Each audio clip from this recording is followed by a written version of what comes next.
ఇల్లు ఇల్లాలు పిల్లలు సీరియల్ టుడే ఎపిసోడ్. తిరుపతిని వల్లి సేనాపతి వాళ్ళు ఈ నగలు తీసుకొని ఏమైనా అన్నారా అంటుంది. తిరుపతి ఏమీ అనలేదమ్మా, అయినా వాళ్ళ నగల ప్రేమ నగల గురించి నీకెందుకమ్మా, నువ్వెందుకు టెన్షన్ పడుతున్నావు అంటాడు. అప్పుడు వల్లి ఏం లేదు, ఊడికే అడిగాను, ఇంకేమైనా గొడవ చేశారా, మామయ్య గారిని అంత అవమానించారు కదా, మళ్ళీ ఈ నగల గురించి ఏమైనా అన్నారా అనేసి అడిగాను అంటుంది. తిరుపతి ఏమీ అనలేదమ్మా అనేసి అక్కడి నుంచి వెళ్ళిపోతాడు. ప్రేమ వెనుక నుండి వల్లి అన్న మాటలను విని ప్రేమ వల్లిని, నా నగల గురించి నీకెందుకక్క, ఆ నగలేమని నీయా అనేసి అంటుంది. వల్లి నేను పెద్ద కోడల్ని కదా, అందుకే తెలుసుకోవాలని తెలుసుకుంటున్నాను అంటుంది. ప్రేమ వల్లి వెళ్ళిపోయాక వల్లి అక్క మీద కాస్త దృష్టి పెట్టాలి అనుకుంటుంది. నర్మద సాగర్ దగ్గరికి వచ్చి, సాగర్ నాతో మాట్లాడు, అత్తయ్య మామయ్య ఇంట్లో ఎవరు నాతో మాట్లాడడం లేదు, నువ్వు కూడా మాట్లాడకపోతే నాకు చాలా బాధగా ఉంది సాగర్ అంటుంది. సాగర్ ప్రేమ డ్యాన్స్ క్లాస్ గురించి నువ్వు నాకు ముందే చెప్తే మా నాన్నకి ఇంత అవమానం జరిగి ఉండేది కాదు. నడి రోడ్డు మీద వాళ్ళు చొక్కా చింపేటోళ్ళు కాదు. మా నాన్న భరించలేక చిన్న పిల్లాడిలా రైస్ మిల్లులో ఏడుస్తున్నాడు. నర్మదా, సాగర్ నాకు అసలు తెలియదు ప్రేమ డ్యాన్స్ క్లాస్ చెప్పేది. ఏదైనా ఉంటే నేను నీకు ముందే చెప్తాను కదా సాగర్, నువ్వు నన్ను అర్థం చేసుకో, నేను నీకెందుకు అబద్ధం చెప్తాను సాగర్ అంటుంది. అప్పుడు సాగర్ నువ్వు మొత్తం అబద్ధాలు చెప్తున్నావు అనేసి వెళ్ళిపోతాడు. నర్మద బాధతో ఏడుస్తుంది.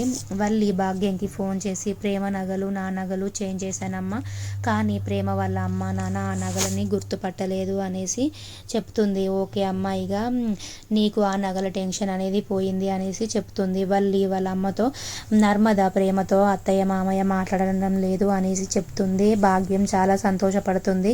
ఇంకా నువ్వు వాళ్ళ ఫ్యామిలీని విడగొట్టాలమ్మా, విడగొట్టితేనే నీ గుప్పిట్లోకి వస్తుంది ఆ ఫ్యామిలీ, ఆ ఇల్లు కూడా నీ సొంతం అయిపోతుందని భాగ్యం ఒక ప్లాన్ చెప్తుంది వల్లికి.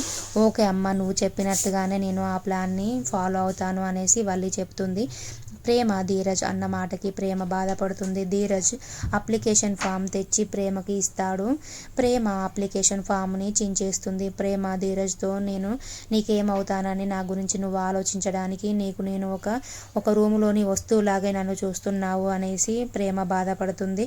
ఆ కోపంతో నీ లైఫ్ని నువ్వు స్పాయిల్ చేసుకోకు ప్రేమ అని ధీరజ్ అంటాడు. నా లైఫ్ గురించి నువ్వెందుకు ఆలోచిస్తావు, నా స్థానం గురించి నువ్వు నీ మనసులో నుంచి నాకు ఒక క్లారిటీ వచ్చేసింది అని ప్రేమ బాధపడుతుంది. ధీరజ్ నేనన్న మాటలకు నువ్వు అర్థం చేసుకోవట్లేదు ప్రేమ, నేను అనేది వేరేది, నీ లైఫ్ నువ్వు స్పాయిల్ చేసుకోకు, దేని గురించి ఆలోచించి నువ్వు మంచిగా చదువుకో అంటాడు. ప్రేమ నా లైఫ్ నేను ఒకటి అనుకున్నాను, కానీ నువ్వు నిన్ననే తేల్చి చెప్పేశావు నేను మనసులోని మాట, నాకు ఏ అప్లికేషన్ ఫామ్ వద్దు, నేను తెమ్మనలేదు అప్లికేషన్ ఫాము అనేసి ఏడుస్తూ లోపలికి వెళ్ళిపోతుంది.